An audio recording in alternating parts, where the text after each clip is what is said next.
ब्रजांगनाओं को आनंद देने के लिए, ब्रजबालाओं को, ब्रज गोपियों को आनंद देने के लिए, क्योंकि ये गोपियां कौन है? तो कहा वृंदावन की गोपियां कोई साधारण स्त्रियां नहीं है, कोई साधारण कन्याएं नहीं है, लेकिन ये वृंदावन की गोपियां कई अलग अलग स्थानों से साधन करके आई हैं। जैसे कुछ गोपियां जो वृंदावन में हैं, ये नित्य गोपियां हैं। नित्य गोपियां कौन होती हैं? भगवान के धाम गोलोक वृंदावन में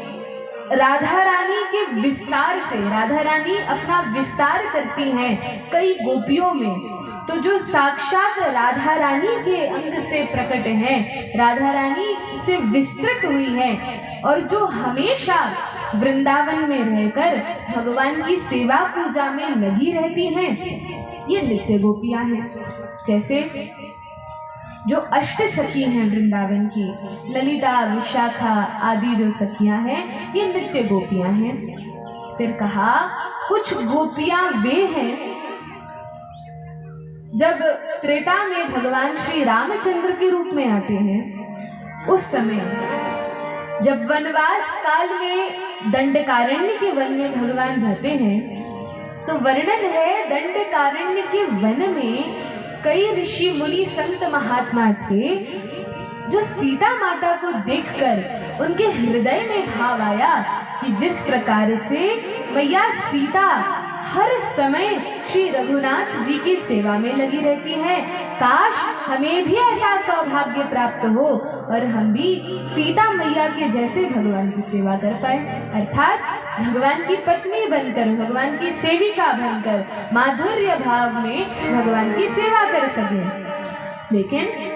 क्या परेशानी थी? पहली बात तो ये संत, ये महात्मा भगवान श्री राम की पत्नी कैसे बन सकते हैं? ये तो पुरुष रूप में है, भले ही आत्मा तो स्त्री रूपा ही है, लेकिन शरीर तो पुरुष का धारण किया है, तो भगवान से कैसे विवाह हो सकता है? और दूसरी बात, श्री रामचंद्र तो एक पत्नी व्रतधारी हैं, सीता मैया से विवाह हो गया है, तो भगवान ने इन सभी को वरदान दिया था, देखो इस युग में तो मैं आपकी इच्छा पूर्ण नहीं कर सकता, अभी तो आप साधन कीजिए, भक्ति कीजिए, लेकिन मैं वचन देता हूँ कि जब द्वापर युग आएगा तो आप सभी जितने भी ऋषि मुनि हैं जो माता सीता के जैसे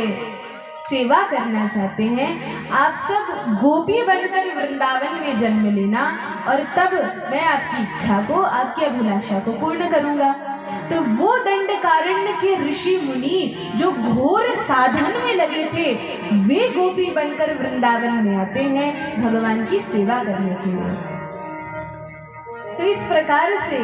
वृंदावन की जो गोपियां हैं, ये साधारण कन्याएं नहीं हैं, साधारण स्त्रियां नहीं हैं, लेकिन बड़े बड़े कई हजारों करोड़ों वर्षों तक तपस्या करने के बाद, कई जन्म तपस्या करने के बाद जो भगवान के भक्त हैं, ये गोपी भाव धारण करके, गोपी रूप धारण करके ब्रज में, वृंदावन में प्रकट होते हैं।